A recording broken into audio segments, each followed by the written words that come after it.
Assalamualaikum warahmatullahi wabarakatuh. Selamat pagi, perkenalkan nama saya Muhammad Zaki Alfansa dengan absen F0425052.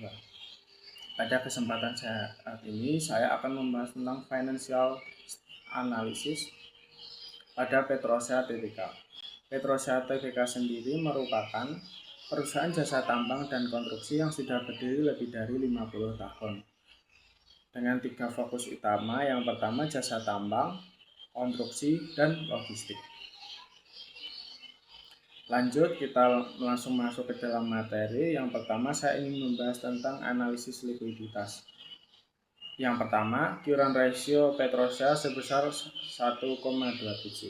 Perusahaan memiliki aset lancar sebesar 1,27 dibanding utangnya yang harus segera dibayar. Petrosia mempunyai cadangan kekayaan utang lancar yang lebih tinggi untuk melunasi seluruh kewajiban jangka pendeknya.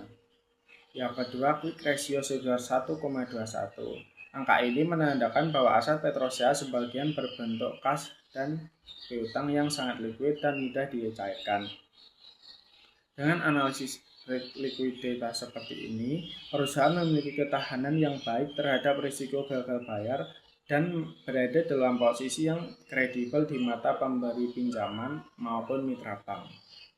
Perusahaan saat ini dalam posisi keuangan yang cukup sehat dan aman untuk memenuhi kewajiban jangka pendeknya. Yang kedua, aset management ratio. Inventory turnover sebesar 4265 kali. Persediaan barang yang berputar dalam 1 tahun itu sangat cepat, sekitar 42 kali dalam setahun. Yang kedua, days sales outstanding sebesar 109 hari.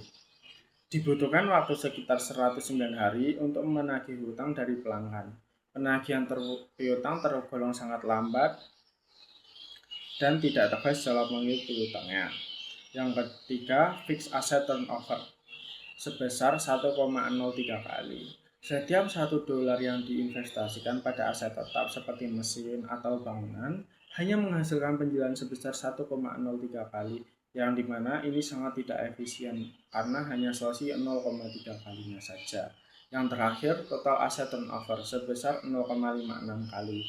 Setiap $1 yang dari total aset yang dimiliki perusahaan hanya mampu menghasilkan penjualan sebesar 0,56 kali saja. Yang ketiga, debt management ratio yang akan kita bahas. Pertama, debt to asset ratio sebesar 48%. Sebanyak 48% total perusahaan dibiayai oleh pihak luar atau kreditur atau pemberi pinjaman, dan 52%-nya didanai oleh perusahaan sendiri. Yang kedua, debt to equity ratio sebesar 2,48 kali. Utang perusahaan 2 kali lebih besar dibanding modalnya sendiri, di mana ini harus sangat hati-hati dalam mengelolanya. Yang ketiga, time interest earned sebesar 1,62 kali. Laba perusahaan hanya mampu menutupi beban bunga sebanyak 1,62 kali. Artinya, setiap satu bunga, perusahaan harus membayar satu bunga, dan laba perusahaan tersebut hanya sisa 62 kali saja, yang dimana itu sangat tipis dan sangat tidak efisien. Yang terakhir, total debt to total capital yang sebesar 71,3%. Dari seluruh modal permanen, utang, bunga, dan ekuitas, sebanyak 71,3% berasal dari pinjaman bank, obligasi, dan sukuk. Lanjut, kita analisis ke profitability ratio. Pertama, operating margin sebesar 10,7%.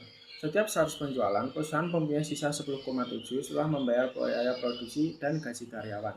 Yang kedua, profit margin sebesar 3,9% setelah membayar bunga bank dan pajak dari 100 penjualan tadi, yang benar-benar jadi keuntungan pemilik sebesar 3,9 saja.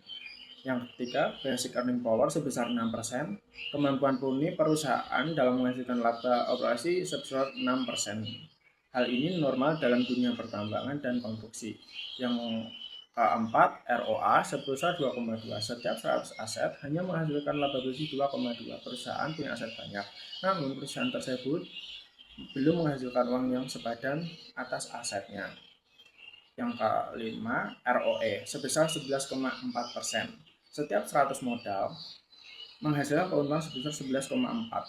Tingkat return tampak tinggi karena hal ini dibantu oleh utang Petrosia yang tadinya sangat tinggi. Yang terakhir, ROIC sebesar 8,5%. Pengembalian dari seluruh utang modal yang masuk termasuk utang bank modal pemilik ada sebesar 8,5%. Yang terakhir, market value ratio. Yang pertama kita bahas tentang price per earning ratio sebesar 196 kali. Ini terlihat sangat mahal karena terganggu dengan beban bunga dan pajak yang sangat besar. Yang kedua, market book ratio sebesar 22,4 kali. Harga saham di bursa 22,4 kali lebih besar dibanding dengan nilai modal bersih perusahaan yang tercatat di laporan keuangan. Yang terakhir, enterprise value atau EBITDA sebesar 10,6 kali. Angka kisaran 8 hingga 12 kali dianggap sebagai valuasi yang wajar. Dengan angka 10,6 kali, Petrosia tidak bisa dikatakan sangat murah, tetapi juga tidak bisa dikatakan sangat mahal atau overvalue. Pasar menghargai perusahaan ini sesuai dengan kapasitas produksinya. Dengan kesimpulan, Petrosia ini merupakan suatu saham yang high risk, high return. Dengan untung sangat tinggi, sangat agresif, namun memiliki resiko yang lumayan tinggi juga.